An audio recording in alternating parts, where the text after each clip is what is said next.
പരിതാപകരമായൊരവസ്ഥയാണ് നടന്നുകൊണ്ടിരിക്കുന്നത്. എന്റെ പ്രിയപ്പെട്ടവരെ, അതാ പീരങ്കയും മിസൈലുകൾക്ക് മുമ്പിൽ പിടിച്ചു നിന്നവരാനവര്. എന്തെല്ലാം വർഷങ്ങളായി എല്ലാ ശക്തികൾ കൊണ്ട് പലമ്പോ അതിന്റെ മുമ്പിൽ പിടിച്ചു നിന്നവർ കഴിക്കാൻ ഭക്ഷണമില്ലാതെ, കുടിക്കാൻ വെള്ളമില്ലാതെ പടച്ചവരെ അവര് വല്ലാതെ പതറുകയാണ്. പടച്ചകളാണ് എന്റെ പ്രിയപ്പെട്ടവര്. അതാ ലോകം വല്ലാത്ത ഒരു കാഴ്ച കാണാൻ പോവുകയാണ്. പടച്ചവനെ, പിഞ്ചു കുഞ്ഞുങ്ങൾ വീണ് മരിച്ചു പോകുന്ന ഒരവസ്ഥ, പിഞ്ചു കുട്ടികൾ വീണ് മരിച്ചു പോവുകയാണ്. പടച്ചവനെ, ഓരോ കുഞ്ഞുങ്ങളുടെ രൂപം കാണുമ്പോ ഫേസ്ബുക്കിലും പടച്ചവനെ മൊബൈലുകളിലേക്ക് അതാ പിഞ്ചുമക്കളുടെ എല്ലും തോലുമുള്ള ശരീരം കാണുമ്പോ വല്ലാത്ത സങ്കടം തോന്നുകയാണ്. എന്റെ പ്രിയപ്പെട്ട സഹോദരാ, അതാണ് അവിടുന്ന് ലോകത്തോട് വിളിച്ചു പറഞ്ഞത്. അതാണ് അവിടുന്ന് ഒരു മനുഷ്യൻ ലോകത്തോട് വിളിച്ചു പറഞ്ഞത്. ഏതാ പട്ടിണി മരണമാണ് ലോകം കാണാൻ പോകുന്നത്. ഇനി പട്ടിണി മരണം ലോകം ഇന്ന് വരെ കാണാത്ത പട്ടിണി മരണമാണ് ലോകം കാണാൻ പോകുന്നതെന്ന് വിളിച്ചു പറയുമ്പോ അതാ ഉബൈദ എന്ന് പറയുന്ന മനുഷ്യൻ വിളിച്ചു പറയുകയാണ്, അല്ലാഹു ഒരിക്കലും നിങ്ങളെ കൈവിടൂല. അവിടെ ആ മനുഷ്യൻ പറയുകയാണ്, ഈ ജനതയുടെ ഈ പ്രതിസന്ധിയിൽ തിരിഞ്ഞു നോക്കാത്ത ഒറ്റ മുസ്ലിമിനെയും അല്ലാഹു നിങ്ങളെ വെറുതെ വിടൂല. പടച്ചവൻ നിങ്ങളെ പിടിച്ചു നിർത്തുമെന്ന്. എന്റെ പ്രിയപ്പെട്ട സഹോദരങ്ങളെ, അവിടെ നിന്ന് വിളിച്ചു പറയുമ്പോ അതാ ഈജിപ്തുകാരിയായ സാറ എന്ന് പറയുന്ന ഒരു കാരുണ്യ പ്രവർത്തക, അതാ സാറ എന്ന് പറയുന്ന ഈജിപ്തുകാരിയായ മുസ്ലിമായ ഒരുപാട് നല്ല പ്രവർത്തനങ്ങൾ ചെയ്യുന്ന ഒരു പെണ്ണിന്റെ ഹൃദയത്തിലേക്ക് ആ വാക്കങ്ങ് തറയ്ക്കുകയാണ്. ഗാസയിലെ ജനങ്ങൾ പിഞ്ചുമക്കൾ വീണ് മരിക്കുകയാണ്. അവര് പട്ടിണി കിടന്ന് മരിക്കുകയാണ്.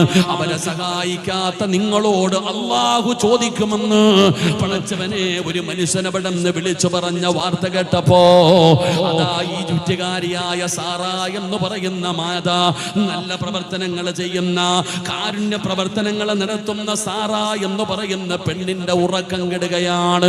ഒരു രാത്രി ഒരു സ്വപ്നം കാണുകയാണ്. പിഞ്ചു കുഞ്ഞുങ്ങൾ വായിക്കകത്ത് കൈവച്ചുകൊണ്ട് കരയുന്ന രംഗമാണ് കാണുന്നത്. പടച്ചവനെ, പ്രായമുള്ളവര് വിശന്ന് വീണ് മരിച്ചു പോകാണ്. സാറ എന്ന് പറയുന്ന പെണ്ണ് പറയുകയാ, സ്വപ്നം കണ്ട് കഴിഞ്ഞപ്പോ പടച്ചവനെ ഉറക്കം നഷ്ടപ്പെടുകയാണ്. എന്നെ പിടിച്ചു നിർത്തുമല്ലോ. നാളെ ഫലസ്തീനിന്റെ ജനത പട്ടിണി കിടന്ന് മരിച്ചപ്പോ അവരെ സഹായിക്കാത്തതിന്റെ പേരിൽ അല്ലാഹുവേ നാളെ പരലോകത്ത് എന്നെ പിടിച്ചു നിർത്തുമല്ലോ. അവസാനം സാറ എന്ന് പറയുന്ന പെണ്ണ് പൊട്ടിക്കരഞ്ഞുകൊണ്ട് കടലിന്റെ ചാരത്ത് പോവുകയാ. ഒരു കുപ്പിയെടുത്തിട്ട് ആ കുപ്പിക്കകത്ത് കുറച്ച് ധാന്യമങ്ങിടുകയാണ്. കുറച്ച് ധാന്യമിട്ടിട്ട് ആ സഹോദരി ഒരു എഴുത്തെഴുതുകയാണ്. ഇത് സാറ എന്ന് പറയുന്ന ഞാനാണ് അയക്കുന്നത്. ഇത് ഗാസയിലെ ആരുടെയെങ്കിലും കയ്യിൽ കിട്ടിയ അഡ്രസ്സും ഫോൺ നമ്പർ വരെ എഴുതി കൊടുക്കുകയാ. അഡ്രസ്സും ഫോൺ നമ്പർ വരെ എഴുതി കൊടുത്തു. ഇതാരുടെയെങ്കിലും കയ്യിൽ കിട്ടിയാൽ പടച്ചവനെ നിങ്ങൾ എന്നെ ഒന്നറിയിക്കണം. അല്ലാഹുവിന്റെ മുമ്പിൽ എന്നെ നിങ്ങൾ പിടിച്ചു നിർത്തരുത്. സാറ എന്ന് പറയുന്ന ഈജിപ്തുകാരിയായ സഹോദരി അല്ലാഹുവേ കഥാ കുപ്പിക്കകത്ത് ധാന്യങ്ങൾ നിറച്ച് എഴുത്തുമെഴുതി ഫോൺ നമ്പരും എഴുതി അതാ കടലിന്റെ തിരമാലകളിലേക്ക് അല്ലാഹുവിനെ അങ്ങ് പരമേൽപ്പിക്കുകയാണ്.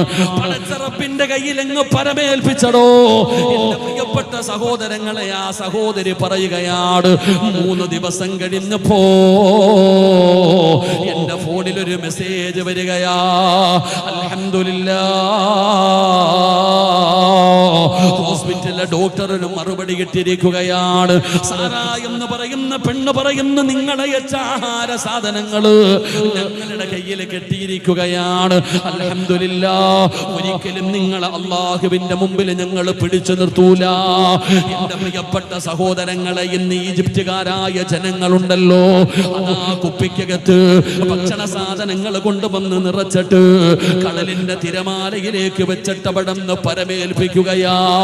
70 മണിക്കൂർ കഴിയുമ്പോ ആ കടലിന്റെ തിരമാല കൊണ്ടുവന്നിട്ട് ഗാസ എന്ന് പറയുന്ന ഫലസ്തീൻ എന്ന് പറയുന്ന കടലിന്റെ ഓരത്ത് വന്ന് ഭക്ഷണത്തിന് വേണ്ടി കാത്തു നിൽക്കുന്ന ആ പാവപ്പെട്ടവരുടെ മുമ്പിലേക്ക് കൊണ്ടുവന്ന് കൊടുക്കുന്ന വാർത്തകൾ ഞാനും നിങ്ങളും വായിക്കുമ്പോ എന്റെ പ്രിയപ്പെട്ട മുസ്ലിമേ,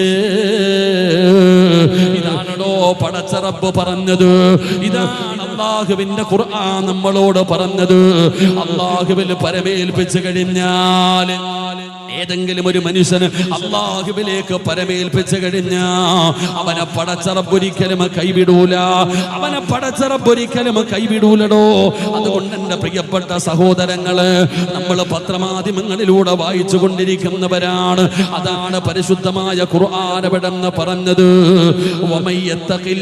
അല്ലാഹുവിന്റെ ഖുർആൻ പറഞ്ഞല്ലോ, വമയ്യത്തഖില്ലാഹ യജ്അൽ ലഹു മഖ്റജാ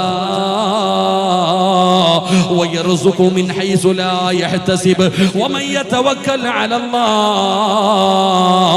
അല്ലാഹുവിൽ ഏതെങ്കിലും ഒരു മനുഷ്യനെ പരമേൽപ്പിച്ചു കഴിഞ്ഞാൽ പടച്ചവനവനെ കൈവിടാറില്ലടോ.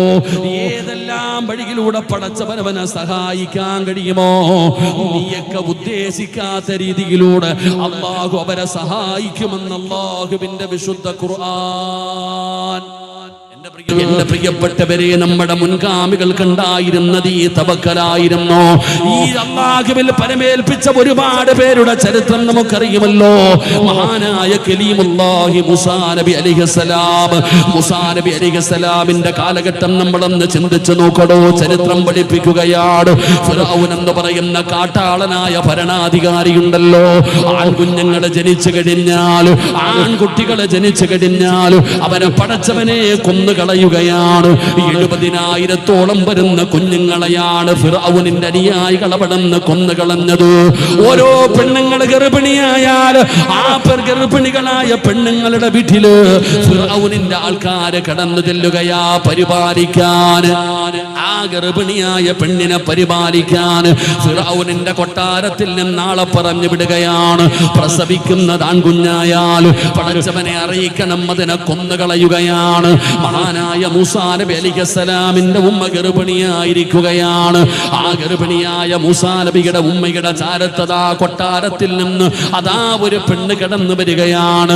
പടച്ചവനെ, മഹാനായ മൂസാ നബി അലൈഹിസ്സലാം ഈ ലോകത്തേക്ക് കടന്നു വന്നപ്പോ എന്റെ പ്രിയപ്പെട്ട സഹോദര, മൂസാ നബി ലോകത്തേക്ക് കടന്നു വന്നു. ലോകത്തേക്ക് കടന്നു വന്നപ്പോൾ ആ കുഞ്ഞിന്റെ മുഖത്തെ പ്രകാശമുണ്ടല്ലോ, ആ കുഞ്ഞിന്റെ മുഖത്ത് ഒരു ഈമാനികമായിട്ടുള്ള ചൈതന്യമുണ്ടല്ലോ, അത് കണ്ടപ്പോഴാ പെണ്ണിന്റെ മനസ്സ് മാറുകയാണ്. ആ കുഞ്ഞിനെ കൊല്ലാൻ ആ പെണ്ണിന് മനസ്സ് വരുന്നില്ല. പല പ്രാവശ്യവും കൊട്ടാരത്തിൽ നിന്ന് ആൾക്കാർ വന്നപ്പോൾ ചരിത്രം പറയുന്നത് അടുപ്പിനകത്ത് പോലും അവിടെ നിന്ന് മൂസാ നബി എടുത്ത് ഒളിപ്പിച്ചു വെക്കുകയാണ്. അവസാനം ഒരു വഴിയില്ലാതെ വന്നപ്പോ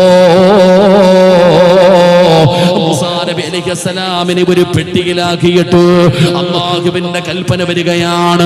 പടച്ച റബ്ബിന്റെ കൽപ്പന വന്നപ്പോ 10 മാസം ഗർഭം ചുമന്ന് മരണവേദനയുടെ വേദനയെന്നത് പ്രസവിച്ച തന്റെ പാൽ കുടിക്കുന്ന പൊന്നാര മകന് ആ ഉമ്മ ഒരു പെട്ടിക്കകത്താക്കിയിട്ട് അല്ലാഹുവിൽ പരമേൽപ്പിച്ചുകൊണ്ട് അതാ ഒഴുകുന്ന നൈൽ നദിയിലേക്ക് ഒഴുക്കി വിടുകയാണ്. അതിന്റെ പ്രിയപ്പെട്ട സഹോദരങ്ങളെ, അല്ലാഹു കൈവിടില്ല എന്നുള്ള ഉറച്ച വിശ്വാസമുണ്ടല്ലോ. ആ വിശ്വാസത്തിലാണ് ആ പൊന്നുമോന് ആ ഒഴുകുന്ന വെള്ളത്തിന്റെ അകത്ത് പെട്ടിയിലാക്കിയിട്ട് അവിടെ അതാ ഒഴുക്കി വിടുന്നത്. നമ്മൾ ചരിത്രം പഠിച്ചവരല്ലേ. ആ കുഞ്ഞിനെ ഇങ്ങനെ തിരമാലകൾ തലോടി തലോടി ഫിർഔനിന്റെ കൊട്ടാരത്തിന്റെ ഭാഗത്തേക്ക് കൊണ്ടുവരികയാ. ആസിയ ബീവിയുടെ കണ്ണിൽ പെടുകയാണ്. ആൺകുട്ടികളില്ലാത്ത ആസിയായും ഫിർഔനും അവസാനം ആ കുഞ്ഞിനോട് വല്ലാത്ത സ്നേഹം തോന്നുകയാ. ആ കൊട്ടാരത്തിന്റെ അകത്താണ് മൂസാ നബി അലൈഹിസ്സലാം അവിടെ നിന്ന് വളർന്നു വന്നത്. എന്റെ പ്രിയപ്പെട്ടവരെ, നമ്മൾ ഇതിൽ മനസ്സിലാക്കേണ്ടത് ആ ഉമ്മയുടെ തവക്കല. ആ ഉമ്മ അല്ലാഹുവിൽ ഏൽപ്പിച്ച ഒരു പരമേൽപ്പിക്കലുണ്ടല്ലോ, പടച്ച റബ്ബ് ഒരിക്കലും എന്നെ കൈവിടൂല. ആ ഒരു വല്ലാത്ത ഒരു തവക്കല്, അതാണ് പടച്ചവനെ എല്ലാ 70,000-ഓളം വരുന്ന കുഞ്ഞുങ്ങളെ കൊന്നുകളഞ്ഞ ഫിർഔൻ. ആ ആ ഫിർഔനിന്റെ കൊട്ടാരത്തിന്റെ അകത്ത് മഹാനായ മൂസാ നബി അലൈഹിസ്സലാം അവിടെ നിന്ന് വളർന്നു വരുന്നത്. എന്റെ പ്രിയപ്പെട്ടവരെ, ഇതൊരു വിശ്വാസമാണോ? ഇത് വല്ലാത്ത അചഞ്ചലീയമായ ഒരു വിശ്വാസമാണ്. ഈ വിശ്വാസമാണ് ഒരു സത്യവിശ്വാസിക്ക് വേണ്ടത്. എന്റെ പ്രിയപ്പെട്ടവരെ, എത്രയോ ചരിത്രങ്ങൾ പഠിച്ചവരാ. എടോ, കരയും കടലുമെല്ലാം ആകാശം വരെ പടച്ചവനെ കവാടങ്ങൾ തുറന്നുകൊണ്ട് സഹായിച്ച എത്രയോ ചരിത്രങ്ങൾ കാണാം. ഹദീസിന്റെ ഗ്രന്ഥങ്ങൾ എടുത്ത് വായിച്ചു നോക്കൂ. എന്റെ പ്രിയപ്പെട്ടവരെ, കര സഹായിച്ച ചരിത്രമുണ്ടല്ലോ, ആകാശത്ത് നിന്ന് സഹായം ഇറങ്ങി വന്ന ചരിത്രമുണ്ടല്ലോ, കടല് സഹായിച്ച ചരിത്രമുണ്ടല്ലോ. എന്റെ പ്രിയപ്പെട്ട സഹോദരങ്ങളെ, നമുക്കൊന്ന് പഠിച്ചു നോക്കാം. എന്റെ പ്രിയപ്പെട്ടവരെ, പരിശുദ്ധമായ ഖുർആൻ നമുക്ക് പറഞ്ഞു തരുമ്പോ അതാ പടച്ചവനെ, അതാ ബനു ഇസ്രായേൽപ്പെട്ട ഒരു മനുഷ്യന്റെ ചരിത്രം കിതാബിൽ കാണാം. ബനു ഇസ്രായേൽപ്പെട്ട ഒരു പാവപ്പെട്ട മനുഷ്യനുണ്ടല്ലോ. ഒരാളെടുക്കൽ ചെന്നിട്ട് പറഞ്ഞു, എനിക്ക് 1000 ദിർഹം കടം വേണം, എനിക്ക് 1000 ദിർഹം കടം വേണം. പടച്ചവനെ, കടം ചോദിക്കുമ്പോ ആ മനുഷ്യൻ അവിടെ നിന്ന് ചോദിക്കുകയാണ്, ആരാണ് നിനക്കാരാണ് സാക്ഷി നിൽക്കുന്നത്? 1000 ദിർഹം നീ എന്നോട് കടം ചോദിക്കുന്നല്ലോ, ഞാൻ നിനക്ക് 1000 ദിർഹം തരാം. ആരാണ് നിനക്ക് അതാ സാക്ഷി നിൽക്കുന്നത്? ആ മനുഷ്യൻ പറഞ്ഞ മറുപടി എന്തെന്നറിയുമോ? കഫാ ബില്ലാഹി ഷഹീദാ.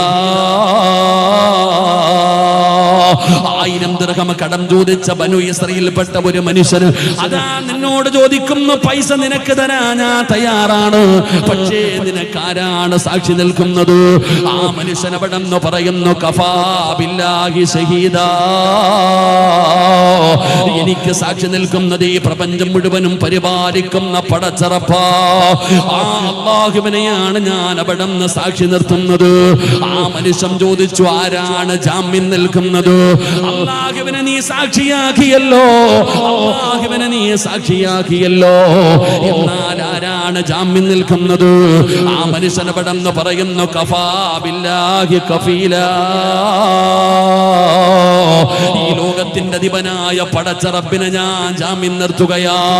അല്ലാഹുവിനെ സാക്ഷി നിർത്തിയിട്ട് പടച്ചറബിനെ ജാമ്യം നിർത്തിയിട്ട് ആ മനുഷ്യൻ അവിടെ 1000 ദിർഹം അവിടെ നിന്ന് ചോദിക്കുമ്പോ ആ മനുഷ്യൻ അവിടെ നിന്ന് കൊടുക്കുകയാണ്.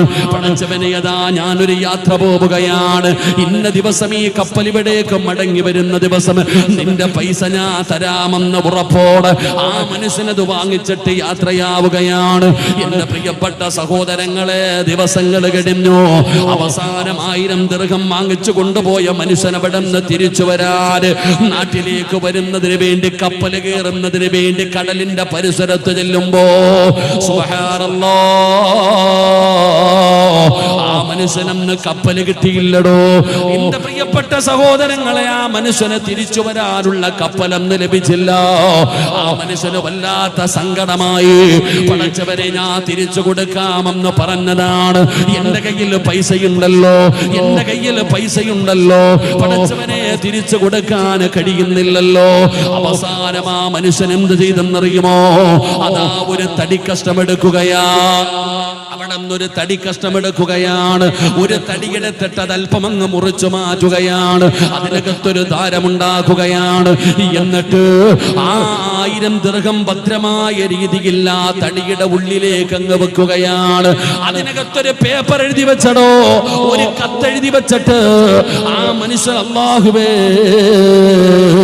ആ തടിക്കുള്ളിലേക്ക് 1000 ദിർഹം അവിടെ നിന്ന് വെക്കുകയാണ്. എന്നിട്ട് ആ മനുഷ്യന് ഭദ്രമായ രീതിയിൽ അത് നഷ്ടപ്പെട്ടു പോകാതെ ഇരിക്കാൻ, അത് ഭദ്രമായ രീതിയിൽ അവിടെ നിന്ന് പടച്ചവനെ എല്ലാം കെട്ടിയങ്ങ് റെഡിയാക്കുകയാണ്. എന്നിട്ട് ആ തടി കഷ്ടമെടുത്തുകൊണ്ട് കടലിന്റെ ചാരത്ത് ചെന്നിട്ട് ആ മനുഷ്യനെ പടച്ചറബിന്റെ ദർബാറിലേക്ക് കരങ്ങൾ ഉയർത്തിയിട്ട് ദുആ ചെയ്യുകയാ. അല്ലാഹുമ്മ ഇന്നക തഅലമുന്നി.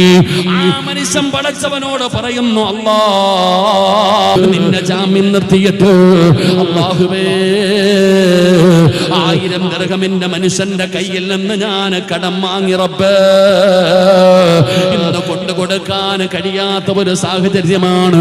ആ മനുഷ്യൻ എന്നെയും പ്രതീക്ഷിച്ച് കരയിൽ വന്ന് നിൽക്കുന്നു. അല്ലാഹ്, ഇത് നിന്നെ ഏൽപ്പിക്കുകയാ പടച്ചവനെ, ആ മനുഷ്യന്റെ കയ്യിൽ എത്തിക്കണേ അല്ലാഹ്.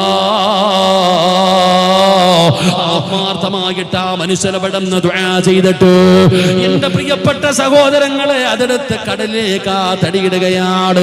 ദിവസങ്ങൾ കഴിഞ്ഞടോ, കപ്പൽ വരുന്നതും കാത്ത് കരയിൽ വന്ന് കാത്തു നിൽക്കുകയാ. തന്റെ 1000 ദിർഹം കടം കൊടുത്തത് തിരിച്ചു വാങ്ങാൻ ആ മനുഷ്യൻ ഇങ്ങനെ കടലോരത്ത് കാത്തിരിക്കുമ്പോ കപ്പല് കാണുന്നില്ല.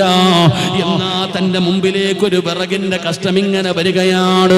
ഒരു തടിക്കഷ്ടം തന്റെ മുമ്പിലേക്ക് ഇങ്ങനെ കരയിലേക്ക് തിരമാലകൾ കൊണ്ടുവന്ന് കൊടുക്കുകയാണ്. വിറക് ആവശ്യമുണ്ടല്ലോ. ആ മനുഷ്യൻ അതെടുത്തു കൊണ്ടുപോയി തന്റെ വീട്ടിൽ കൊണ്ടുപോയി വെട്ടിയേക്കുമ്പോ സുബ്ഹാനല്ലാഹ് 1000 ദിർഹമും ആ മനുഷ്യൻ എഴുതി വെച്ചിരിക്കുന്ന എഴുത്തും അതിനകത്തിരിക്കുകയാ. അവിടെന്ന് വായിച്ചു നോക്കിയടോ, അല്ലാഹുവിനെ സാക്ഷിയാക്കിയതല്ലേ, അല്ലാഹുവിനെ അതാ ജാമ്യം നിർത്തിയതല്ലേ. എന്റെ പ്രിയപ്പെട്ടവരെ, ചരിത്രം പറയുന്നു ആ മനുഷ്യന് യാത്ര കഴിഞ്ഞു മടങ്ങി വന്നു. അദ്ദേഹത്തിന്റെ വീട്ടിലേക്ക് വന്നപ്പോ ആ അയച്ച പൈസ കിട്ടിയെന്ന് പറയുമ്പോ ആ മനുഷ്യൻ പറയുന്നു അൽഹംദുലില്ലാഹ്.